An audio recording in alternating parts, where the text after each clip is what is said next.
Amen. Purihin ng Diyos, purihin ng Panginoon. Hallelujah.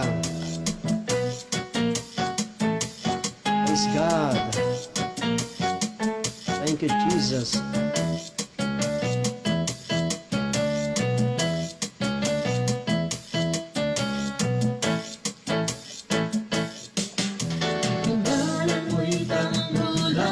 Amen. Matibay na sandigan, di matatakot kailan pa man.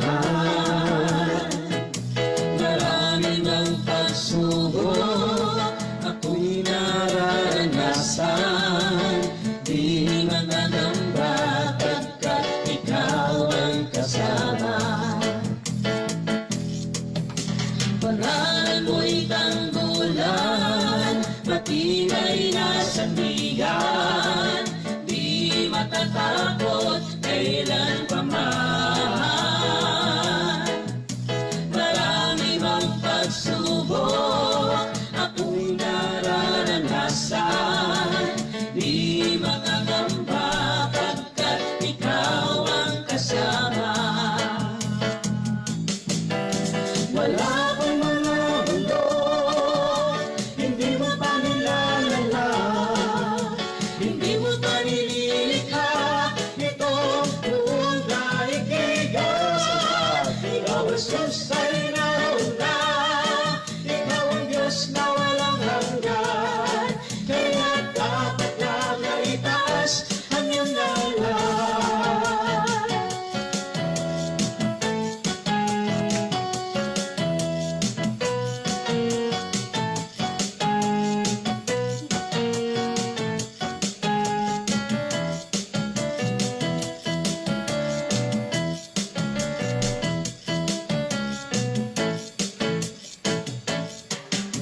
Pangalan mo'y tanggulan, matibay na sandigan, di matatakot kailan pa man. Marami mang pagsubok ako'y nararanasan, di mangangamba pagkat ikaw ang kasama. Wala kang mga bundok, hindi mo pa nilalala, hindi mo pa nililikha itong buong daigdigan. Ikaw Jesus ay nauna, Yes. Hallelujah. ikaw ang Diyos na walang hanggan, kaya dapat lang na itaas ang iyong ngalan. Wala pang mga bundok, hindi mo pa Amen. nilalala, Amen, Lord. hindi mo pa nililikha itong buong daigdigan. Ikaw Jesus ay nauna, ikaw ang Diyos na walang hanggan, kaya dapat lang itaas ang iyong ngalan. Kaya dapat lang itaas ang iyong ngalan. Kaya dapat lang itaas ang iyong ngalan.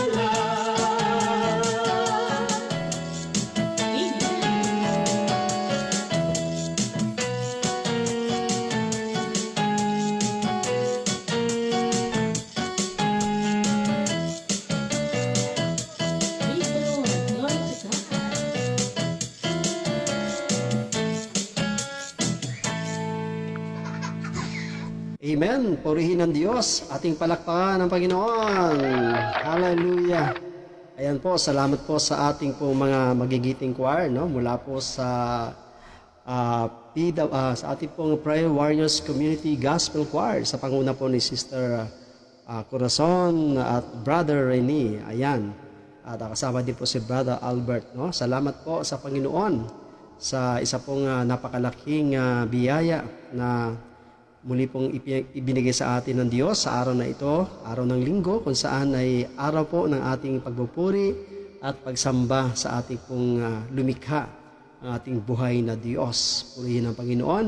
At bilang panimula po ng ating pong pangangaral ay siyempre po, tayo po'y dumulog sa trono ng Panginoon upang hingi ng kanyang patnubay. Tayo po'y manalangin. Hallelujah. Praise God. Hallelujah. Amang banal sa langit, Diyos na makapangyarihan sa lahat, Diyos na pinagkautangan ng aming buhay, ang aming amang nasa langit na nagbigay sa amin ng iyong bugtong na anak na si Jesus bilang aming Panginoon at sariling tagapagligtas.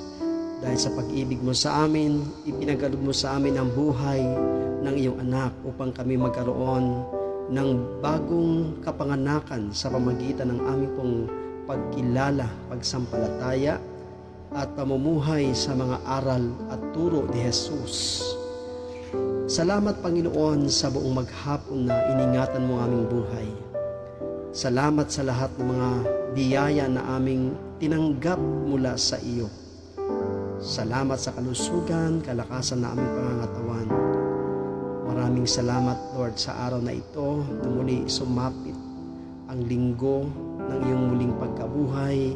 Kasabay rito ang aming pong pagsampalataya, pagsamba at pagpupuri at pagbibigay ng paglilingkod sa iyo.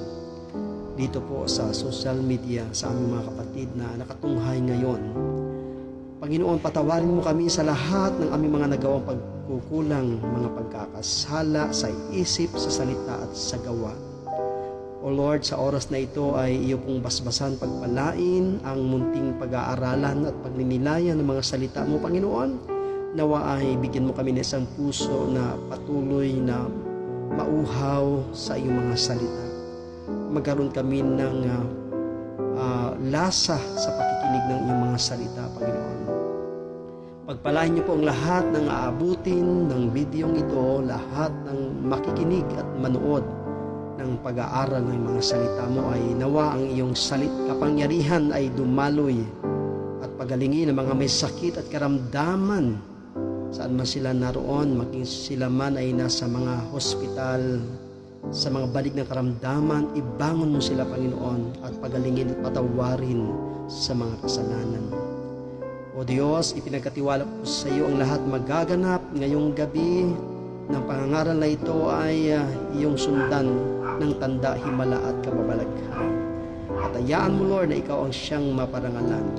Sa pangalan ng Panginoong Jesucristo, ito po ang aming samot dalangin. Ang lahat ay magsabi ng Amen and Amen. Purihin ang Diyos, purihin ang Panginoon. At tayo po ay dadako sa ating pong pag-aaral at pakikinig ng salita, Panginoon. Okay, so ating pong awitin ang Thy Word. Hallelujah. Thank you, Jesus.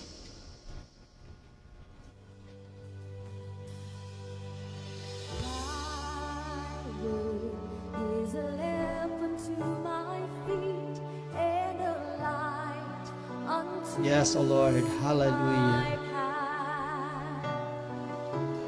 Thy word is a lamp unto my feet and a light unto my path. When I feel afraid, Fear was my way, still you're there right beside me. nothing will I fear as long as you are near. Please be near me to the end. Yes, Lord. Thy word is a lamp unto my feet and a light unto my path. Thy word is a lamp unto my feet and a light unto my path. I will not forget Yet your love for me, and yet heart forever wandering. Jesus be My God, yeah, hold me to your side. I will love you to the end.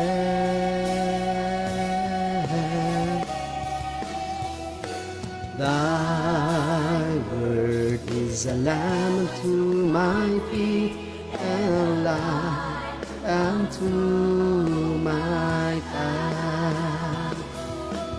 Thy word is a lamp unto my feet and a light unto my path. A light unto my path.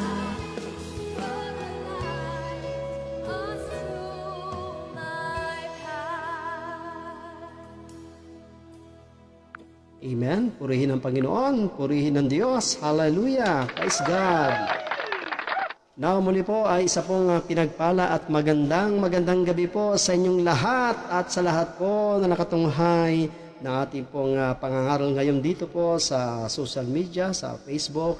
Salamat po sa ating mga kapatid na walang sawa po na tumatangkilik at patuloy po na binibigyan ng oras ang pakikinig ng salita ng Diyos. At syempre po sa lahat po ng mga aabuti ng mensaheng ito, ay kayo po ay aking panalangin na pagpalain ng Panginoon at sumayin niyo po ang kapayapaan, ang katiwasayan at lagi po kayong ligtas sa anumang kapahamakan at mabiyaya po ang gabing ito para sa ating mga buhay. Amen po. At kami po dito po sa Prayer Warriors Community, sa panguna po ng lingkod na ito, ay walang sawa po na makapagbigay po ng paglilingkod sa ating mga kababayan, sa ating mga kapatid, na saan mang sulok sa mundo, saan mang dako sa Pilipinas, na aabutin po ng ating pong preaching, ng ating pangangaral ng mga salita ng Diyos, ay ito po ay magbigay sa inyo ng inspirasyon upang lalo pa po lumalim ang inyong pong pagkakilala sa ating Panginoong Jesucristo. Ating purihin ang Panginoon. Hallelujah! Now, sa pagpapatuloy po ng ating pong paksa, pangangaral ng mensahe ng Panginoon na ating pong pag-usapan at pagninilayan ngayong gabi ay ito po ay karugtong ng ating pong topic ng nakaraang linggo. Ano po? At ito po ay magka-series na topic at may patungkol pa rin po ito sa pagliligtas ng ating pong ginagawa po ng ating Panginoong Jesucristo. Now, ang ating pong topic ngayon ay sino si Jesus sa ating na ating sinasampalatayanan. Ayan, sino si Jesus na ating sinasampalatayanan. Yun pong ating tatalakayin, no? Nawa ay tayo po ay may matutunan ngayon at nawa po ay ang mensahe na ito na ating pong tatalakayin ay makakatulong, no? Sa ating pong pag-unlad spiritually, sa ating pong pagkakilala sa ating Panginoong Hesus. Actually po, ay ang pagkakilala kay Jesus ay yan po ang ating tanging hangarin. Kung paano po sinabi po ni San Pablo na wala siyang ibang hangarin kundi ang makilala ng lubusan sa Jesus. I want to know you more, O Jesus. I want to know you more, Lord. So yun po ang ating pong mitiin. To know Jesus more. To know more Jesus. To deeper, yung lalo pang lumalim yung ating pagkakilala sa ating Panginoon. Brothers and sisters, now ang sabi po ng Mateo, kabanatang 16, talatang 15 hanggang talatang 17, Matthew chapter 16 verse 15 to 17, no? Ay tinanong uli si Jesus o tinanong uli siya ni Jesus o sila ni Jesus. Ngunit para sa inyo, sino ako? Sumagot si Simon Pedro, kayo po ang Kristo, ang anak ng Diyos na buhay. Sinabi sa kanya ni Jesus, pinagpala ka, Simon, na anak ni Jonas, sapagkat ang katotohanan ito'y hindi inihayag sa inyo ng sino mang tao, kundi ang aking amang nasa langit. Mga kapatid, ito po ang mabuting balita ng ating Panginoon. Praise the Lord. Hallelujah. Sino si Jesus na ating sinasampalatayanan? Yun po ang katanungan. Yun po ang ating pagninilayan, brothers and sisters. Now, si Jesucristo o si Jesus ang sentro ng ating pong pananampalatayang Kristiyano. No? Ang sentro raw ho ng ating pananampalatayang Kristiyano, ang Kristiyanong pananampalataya ay si Jesucristo. At wala hong ibang iba pang mga katuruan ng theory ang patungkol sa Kristiyanong paniniwala. Ang Kristiyanong katuruan, ang Kristiyanong paniniwala o Kristiyanong doktrina ay nakatuon lamang ito kay Jesus. So nakasentro kay Jesus. Brothers and sisters, yan po ang sinasabi po ng Ebanghelyo. Ang Ebanghelyo po ay ini-introduce sa atin ang Panginoong Hesukristo. Kaya nga ho, lahat po ng pangangaral ay nakasentro, no? Christ-centered, no? Christ-centered ang ating pangangaral. Now, si Kristo, brothers and sisters, ang pangunahing layunin ng pagpapahayag ng mabuting balita. Brothers and sisters, siya ang ating pong binibigyan ng pinaka-highlight sa ating pong pangangaral. Hallelujah. No, ang pangunahing layunin ng pagpapahayag ng ating panampalataya ay ang makadawpalad si Kristo, no? Kundi maging matalik na kaisa ni Hesukristo. Now, tayo po ay, di ba, ipinapahayag natin yung ating panampalataya, ang ating paniniwala kay Jesus. Ngunit hindi lamang ho ito ay nanatili sa isipan ng tao, ang ating paniniwala. Hindi lamang ito ay kaalaman patungkol sa Kanya, kundi ang ating pananampalataya, ang pagpapahayag ng ating pananampalataya ay makadaupalad si Kristo. Ayan, mainkwentro si Kristo at maging matalik, no, na kaisa ni Hesukristo. So sana po ganyan po tayong lahat, no? Nawa po ay ang lahat ng mga believers, lahat naman ng palataya sa buong mundo ay ganun po yung ang maging kauwian ng kanilang pagiging Kristiyano o pagiging isang Kristiyano. Ang makadaupalad si Kristo ang maging matalik na kaisa ni Hesukristo. Bakit po? Tanging siya lamang ang makapagpahatid sa atin sa pag-ibig ng Ama sa pamagitan ng Espiritu Santo. Dadalhin tayo ng ating paniwala kay Jesus sa pag-ibig sa Ama. Kumbaga, habang lumalalim ang ating pagkilala kay Jesus, ay tayo po ay dinadala sa Kanyang God the Father. At ang ating pagmamahal sa God the Father ay lalo pang mapalalim sa pamagitan ng kapangyarihan ng Espiritu Santo. And of course, naroon po ang pakikiisa ng Holy Spirit dahil hindi natin ito magagawa kung hindi po tayo bigyan ng kapangyarihan at inspirasyon ng banal na Espiritu, brothers and sisters in Christ. So, ang kabanatang ito ay nakatuon po kay Jesus, no? Isang masilang sandali, no? Ng kanyang paglilingkod sa madla. Tinanong ni Jesus ang kanyang mga disipulo kung ano ang sabi ninyo kung sino ako sa inyo. Yun po ang para kay Jesus ay hindi mahalaga kung ano ang pagkilala ng mga tao sa Kanya, sa mga tao na Kanyang ginawaan ng himala.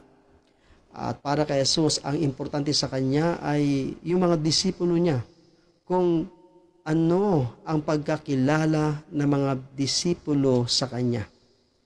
Kung hanggang saan na, kung gaano nakalalim ang kanilang pagkilala kay Hesukristo. So nakasentro po ang gospel na ito, itong kabanatang ito, nakasentro po sa pagkilala sa ating Panginoong Hesus. Kaya ang sabi ni Jesus, kayo naman, sino ako para sa inyo? No, but what about you? He asked, what do you say I am? Simon Peter answered, you are the Messiah, the Son of the living God. Purihin ng Diyos. Hallelujah. So brothers and sisters in Christ, talagang tumpak po yung ang sagot ni Simon Pedro. Talagang insakto po yung kanyang sagot sa tanong ng ating Panginoon. Now, siya lamang po ang nakasagot ng ganyan. Na ang kanyang kaalaman patungkol sa Kanya kung bakit niya nasambit ang mga salitang iyon na you are the Messiah, the Son of the living God, ay dahil siya ay kinasihan ng God the Father, pinahayagan ng God the Father. Praise the Lord. Sandali po tayong nawala sa ere. Ayan. No? Kaya ang sabi po ni Simon Pedro, you are the Messiah, the Son of the living God. Now, at ayon kay Jesus, perfect yung kanyang sagot.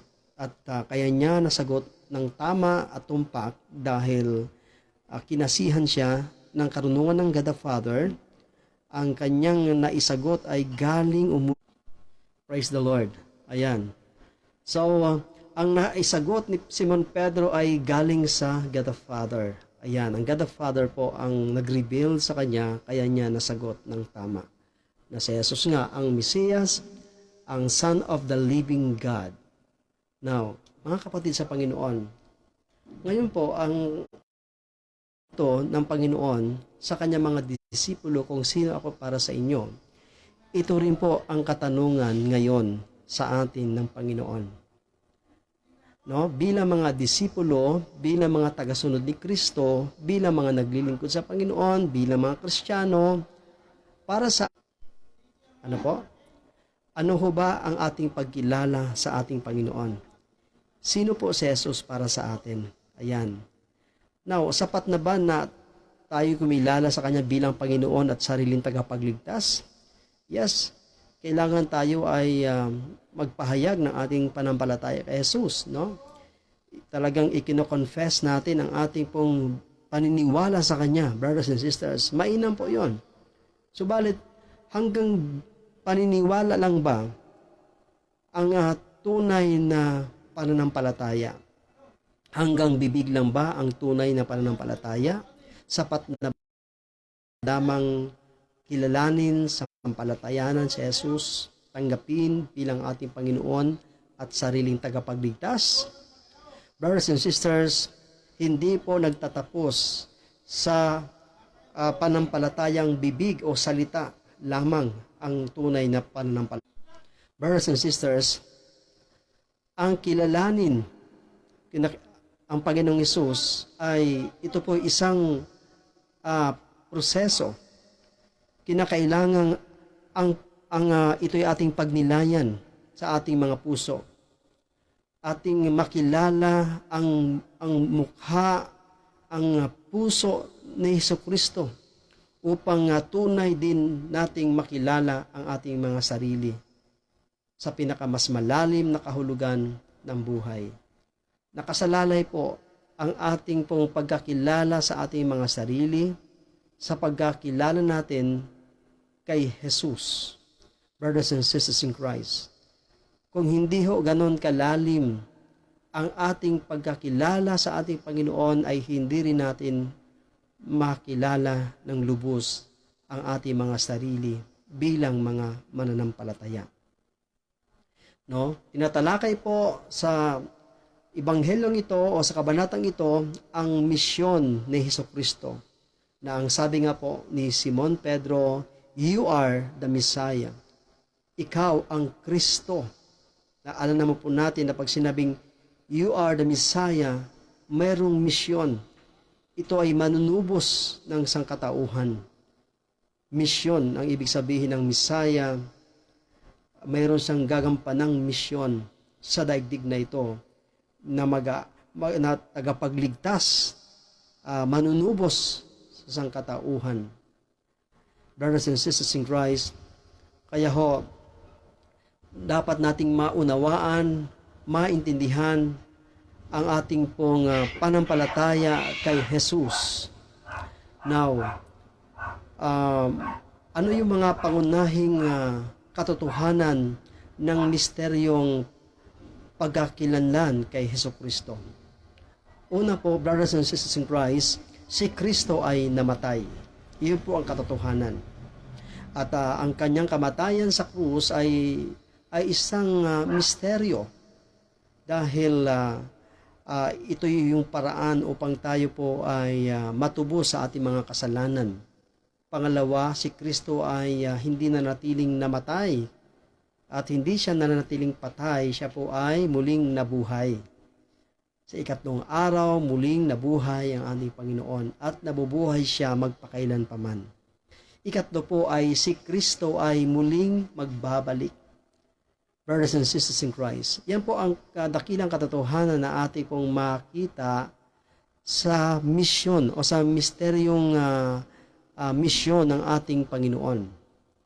No, ang ating pagkakilala kay Kristo bilang anak ng Diyos at anak ng tao, bilang Eucharistia o bilang salita ng Diyos na nagkatawang tao, bilang nagdurusang lingkod ng Diyos, bilang hari at bilang manggagawa ng himala.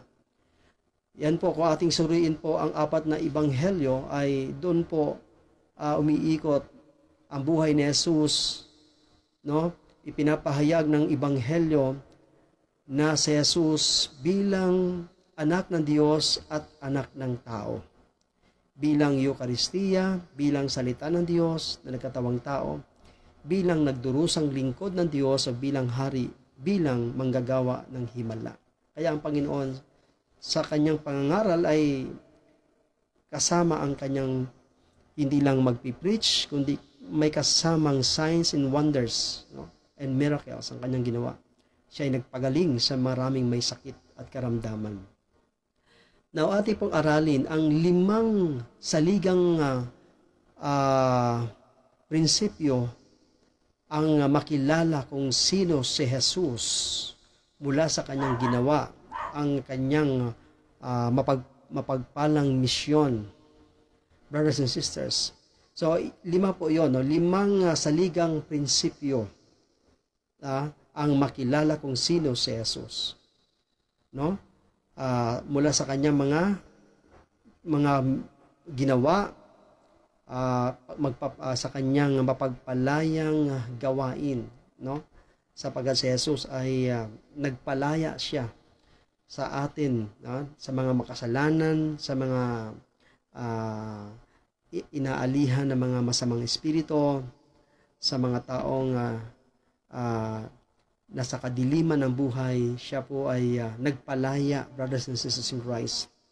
Now, una po, kailangan nating kilalanin na si Jesus, no, na isang panghabang buhay na gawain ang kilalanin ang tunay na Hesukristo. No? Kailangan daw natin na kilalanin ng isang panghabang buhay na ano? Siya isang palatayanan, no? Sa kanyang mga ginawa, no? Sampalatayan natin ng Panginoon at ang ating pagsampalataya sa Kanya ay hindi ningas kugon. Ang ating pagsampalataya sa Kanya ay consistent, no? Ang ating pagsampalataya sa Kanya, brothers and sisters, ay hindi dapat matitinag, no? Kailangan nating kilalanin siya na kung saan ay panghabang buhay na pagsampalataya sa Kanya. Kasi po, yung iba po ay nagbabackslide. Iba po ay nagpa-convert sa ibang religion. Di po ba? At nakakalungkot po sapagkat mula sa pagiging Kristiyano ay napadpad o napunta sa ibang relihiyon at naging unbelievers na kay Jesus Christ. So, hindi ho ganon. Bilang mga Pilipinong Kristiyanong Katoliko, ang ating pong panampalataya ay habang buhay na gawain, na kilalanin ang ating Panginoon at sariling tagapagligtas. Yan po ay ating mababasa po yan sa Gawa 2:32. Ang Jesus na ito ay muling binuhay ng Diyos at kaming lahat ay mga saksi. Ayan. So ang mga disipulo ay saksi sa muling pagkabuhay ng ating Panginoon. At yun ang kanilang sinasampalatayanan. Si Jesus na namatay at si Jesus ay muling nabuhay. At ang kanilang pagiging saksi, ang kanilang pananampalataya kay Jesus ay hindi natitinag. Hindi sila mapipigilan na ipahayag ang kanilang paniniwala kay Jesus. At atin din po mababasa sa Juan, Kabanatang 1, talatang 29, Kinabukasan, nakita ni Juan si Jesus ay lumapit sa kanya. Kaya't sinabi niya, tingnan ninyo, siya ang kordero ng Diyos na nag-aalis ng kasalanan ng sanlibutan. Ayan, ipinahayag ni Juan na alagad ni Kristo na si Jesus, siya ang kordero ng Diyos na nag-aalis ng kasalanan ng sanlibutan. Ayan, siya lamang po ang makapagpapatawad ng ating mga kasalanan at dahil binigyan siya ng God the Father, ng authority na makapagpatawad sa ating mga kasalanan sa pamagitan ng kanyang pagkamatay at muling pagkabuhay. At atin din po mababasa sa Juan 1:14, naging tao ang salita at nanirahan sa piling natin, nakita namin ang kaluwalhatiang tunay na kanya bilang kaisa-isang anak ng Ama. Siya ay puspos ng kagandahang loob at ng katotohanan. Yan ho ang sabi ni Juan, brothers and sisters, nakita namin ang kaluwalhatian. Isipin nyo, kaluwalhatian ng Panginoong Hesus bilang kaisa-isang anak ng Ama. Siya ay puspos ng kagandahang loob. Wow, kagandahang loob, no? At ng katotohanan.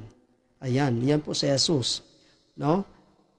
Pangalawa, brothers and sisters in Christ, ang makilala si Jesus na isang buhay, nagbabago, lumalaki at lumalalim na karanasan.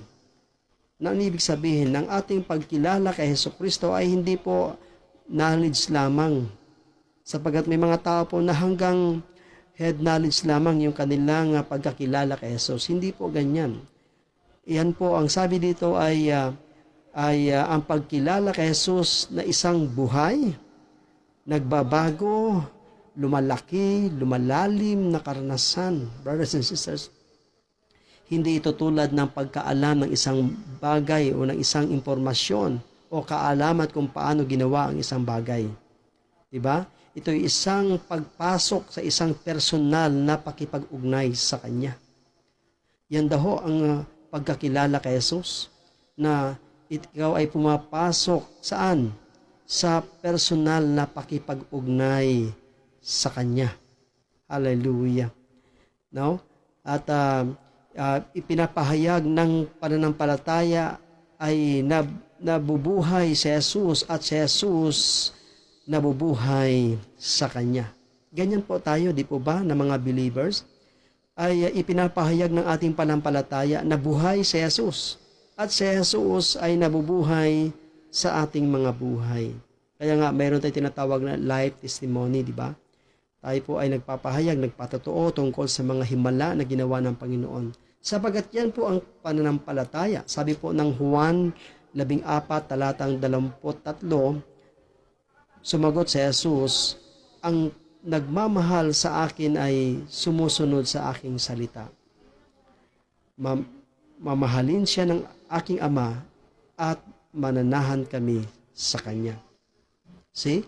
Ibig sabihin, brothers and sisters in Christ, no, ang nagmamahal sa akin ay sumusunod sa aking salita.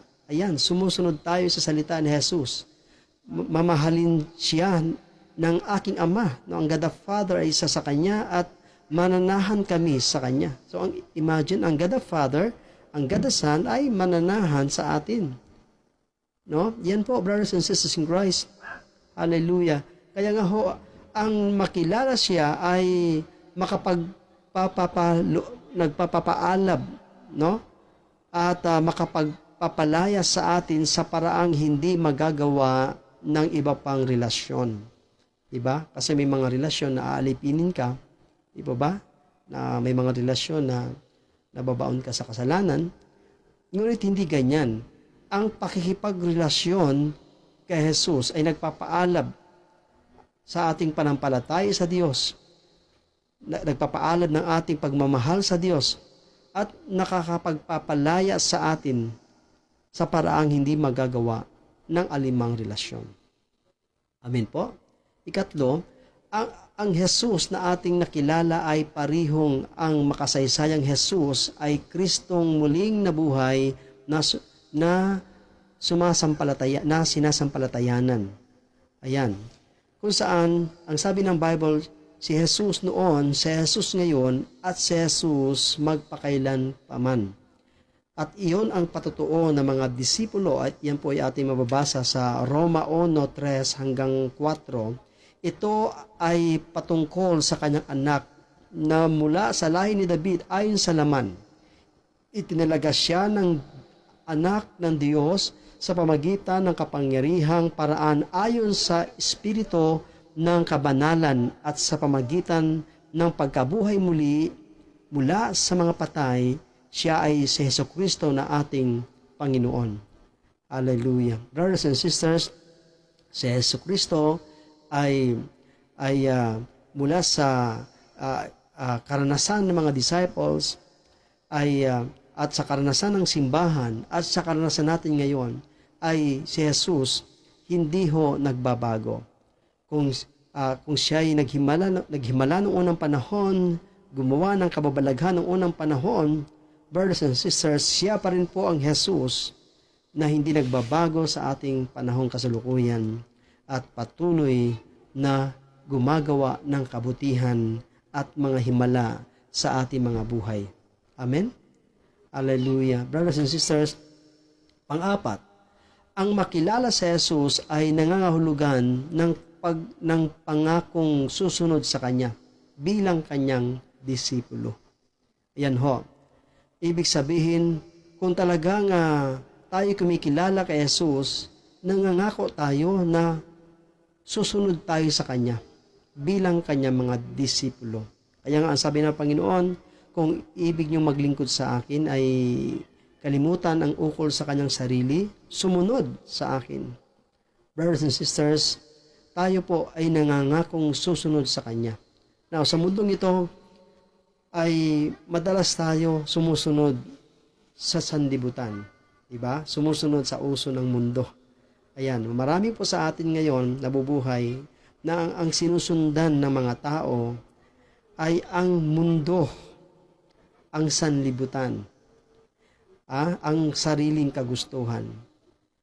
Ngunit hindi po ganyan ang bokasyon ng isang Kristiyano. Ang bokasyon ng isang Kristiyano ay ang ating sinusundan, hindi ang sanlibutan, hindi ang ating sariling kagustuhan ng ating sariling kalooban, kundi ang ating susundan ay walang iba si Jesus. Kaya nga isang challenge ang pagiging isang Kristiyano, ang pagiging isang manampalataya.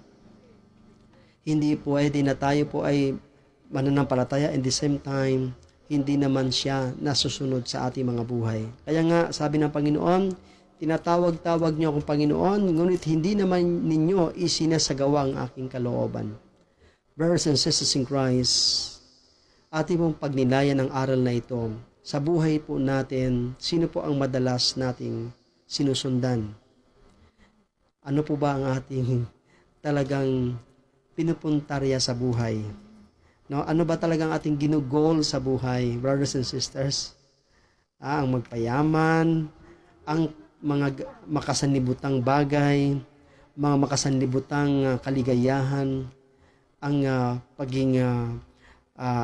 pagiging mga mapag-ambisyon, mapaghangad ng maraming mga bagay, paghangad ng mga posisyon, kapangyarihan, salapi, kamunduhan, mga kaligayahang makadaigdig, brothers and sisters. Subalit, bilang mga Kristiyano, ang hamon sa atin ay kung talagang tayo ay kumikilala kay Jesus, tayo ay nararapat na sumunod sa Kanya bilang Kanyang mga disipulo. Amen? Mahalin siya ng buong giliw. Ayan. Mahalin si Jesus buong giliw na pagmamahal. So, hindi ho maari na higit nating mamahalin ang tao kaysa pagmamahal natin sa Diyos. Hindi po maaring na mas mahalin natin ang ating kayamanan, ng ating sarili, ang ating posisyon sa lipunan kaysa Panginoon. Sumunod sa Kanya ng mas malapit sapagkat marami pong sumusunod sa Diyos na malayong-malayo sa Diyos. Diba? Milya-milya ang Kanyang distansya mula sa Panginoon. So, ganyan po tayo minsan sa buhay natin bilang Kristiyano. Sumusunod nga tayo sa Kanyang ngunit napakalayo natin sa Kanya. No? milya po ang layo natin sa Kanya. Hindi po ganyan.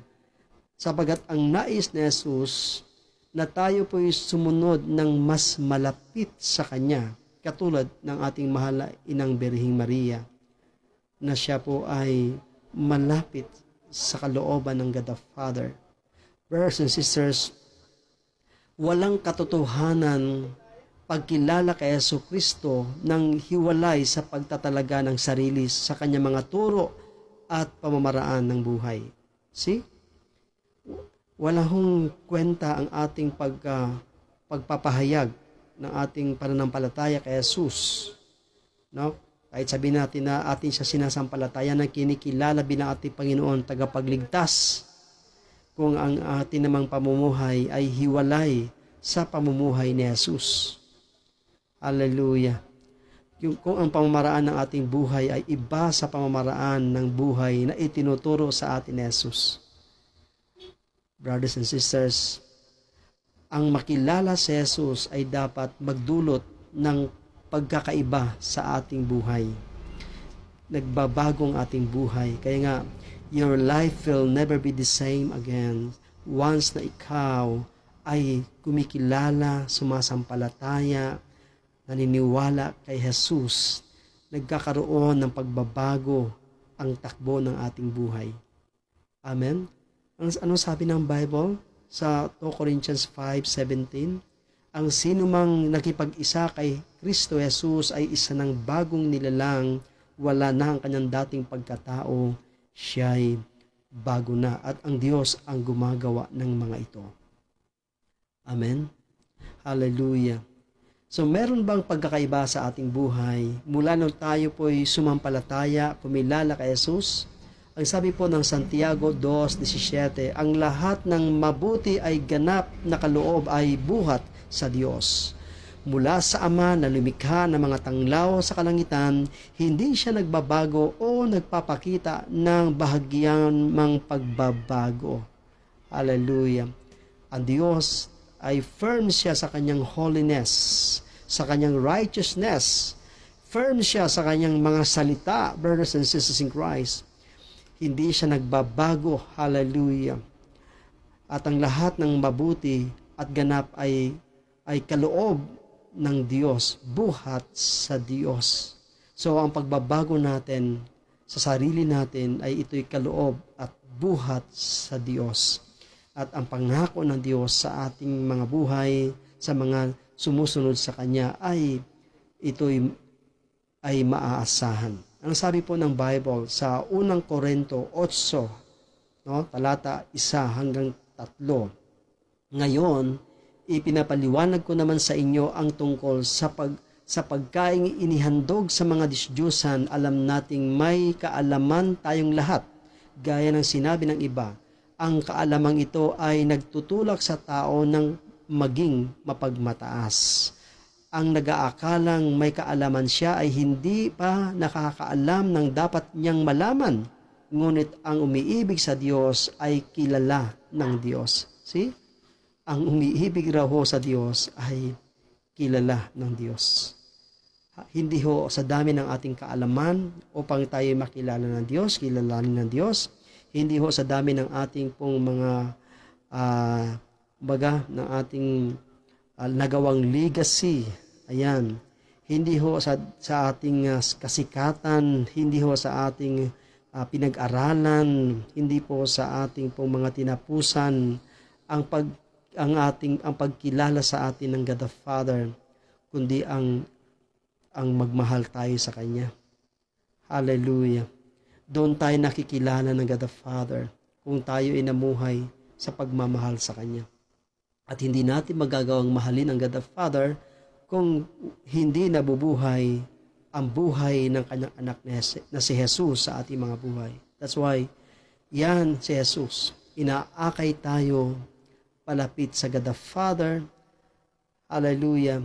At hindi rin tayo makalapit sa God the Son, hindi tayo makakalapit kay Jesus kung hindi po ipahintulot ng Diyos Ama.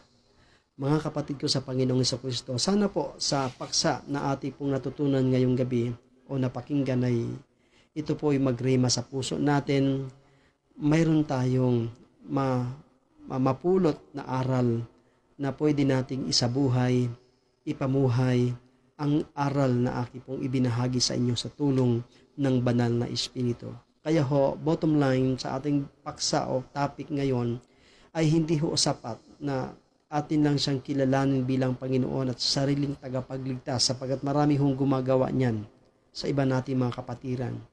Hindi ho madali ang pagiging mananampalataya kay Lord Jesus Christ dahil mayroong challenge, mayroong hamon, mayroon po tayong mga gagawin.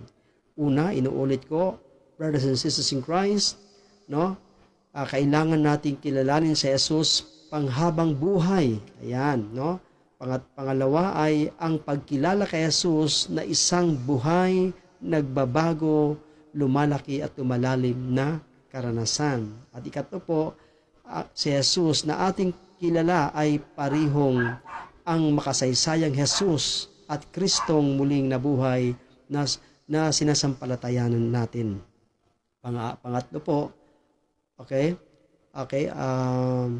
pang-apat po, ito'y patungkol ang kilalanin si Jesus na nangangahulugan ng pangakong susunod sa Kanya bilang Kanyang disipulo. At ang panglima, mga kapatid sa Panginoon, hallelujah, ayan, yan lang muna, So, ngayong gabi ay tayo po'y lumapit sa ating Panginoon.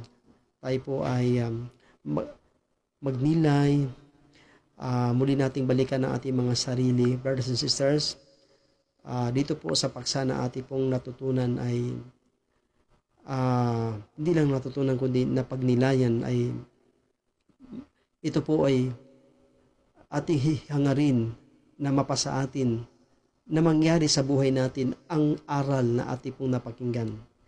Ating pong mithiin, naisin na tayo po'y maging tunay na Kristiyano, tunay na tagasunod ni Kristo Jesus. Brothers and sisters in Christ, yan po ang hangarin ng Panginoon. Yan po ang mithiin niya sa buhay natin na kung saan ay makilala natin siya ng lubusan. Mga kapatid sa Panginoon, hallelujah. Praise God. Thank you, Jesus. Praise God.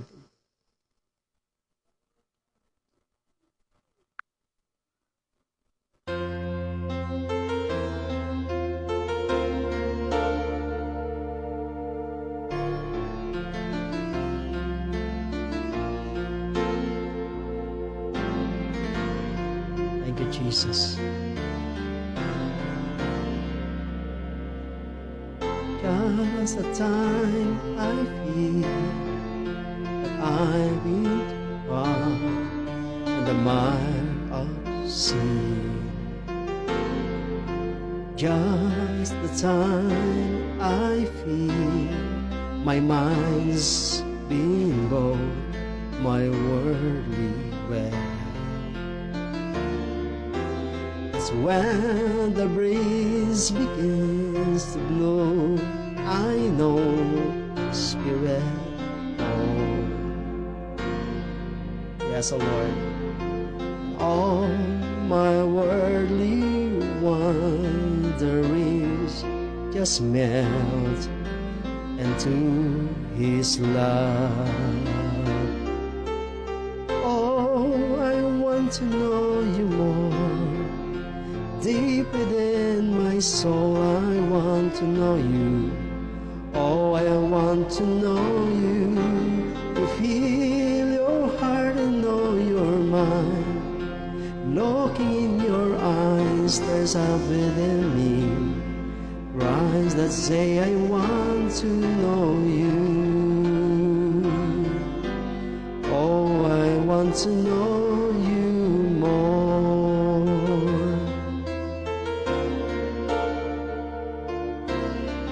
When my daily needs ordinarily blows life and song,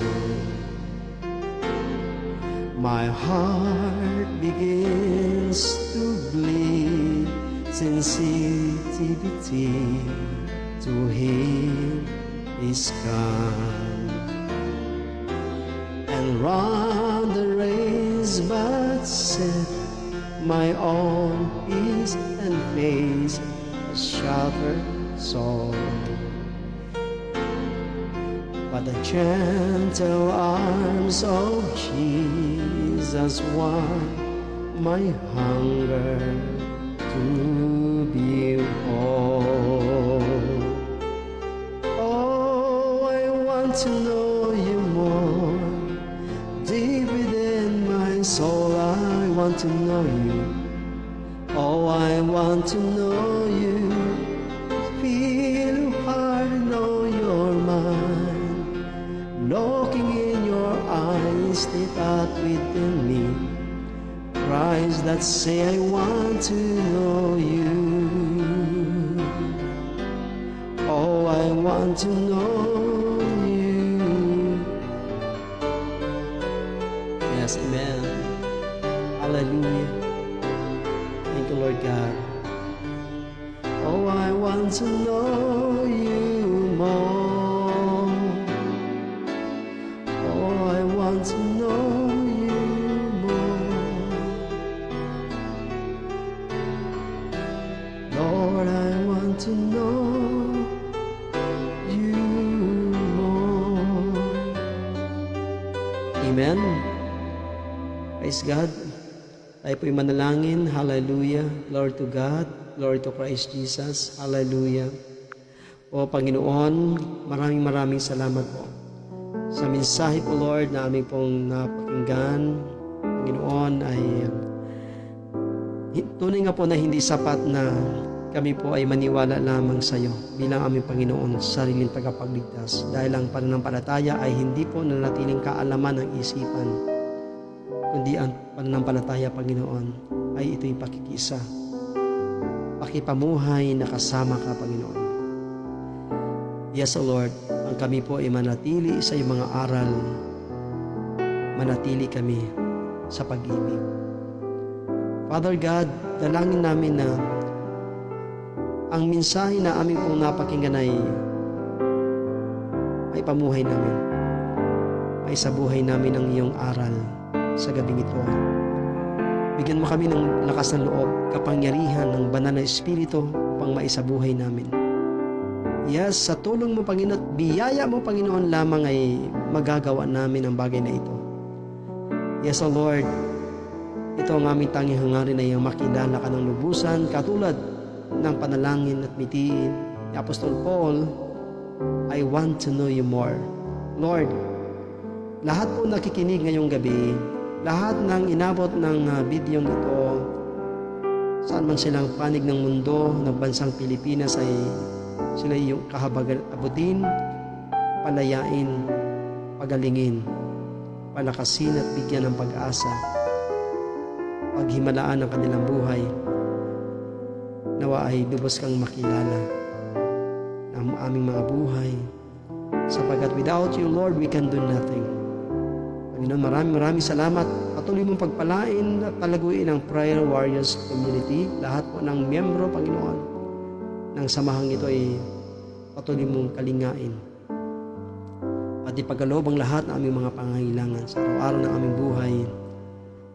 I-bless mo, Lord, ang buhay ni Sister Roxy Parry, si Brother Kenneth, si Brother Rene. Pagpalain, Panginoon, lahat po na nakatunghay at na nagla-like, nag-share ng video ito, Panginoon, na iyong pagpalain, God. Maraming salamat, Panginoon. Purihin ka, dakilain ka, sambahin ka. Ang lahat ng ito ay aming isamod dalangin sa pangalan ng aming Panginoong Hesus. Ang lahat ay magsabi ng Amen. Praise God. Is a lamp unto my feet and a light unto my path. Ayan, praise the Lord. Hallelujah. Muli po, mga kapatid sa Panginoon, maraming salamat po sa inyong pong pagsubaybay, sa inyong pong pakikisa sa pakikinig at panonood ng video ito. Sa lahat po na mag-share, mag-like ng ating pong preaching, brothers and sisters in Christ, kayo po ay pagpalain ng Panginoon. At nais nating batiin ang ating mga kapatid na nakatunghay dito po. No? Shout out po sa lahat ng membro po ng Prayer Warriors community. Kay Brother Rene Lipata, Sister Roxy Pari, si Brother Kenneth, at sa lahat po ng mga nakatunghay. At kayo po ipagpalain po ng ating Panginoon. Muli po, brothers and sisters in Christ, ang lahat po ng papuri, parangal, pagsamba at pasasalamat ay tanging sa Diyos lamang na uukol. At ito po ang inyong lingkod, pangsamantalang nagpapaalam, at muli po tayong magsama-sama muli sa araw po ng linggo. At dito pa rin po sa ating pong social media, sa Facebook. Ito po ang inyong lingkod, Brother Ramil Rico. God bless you all. Shalom and good night. Bye-bye.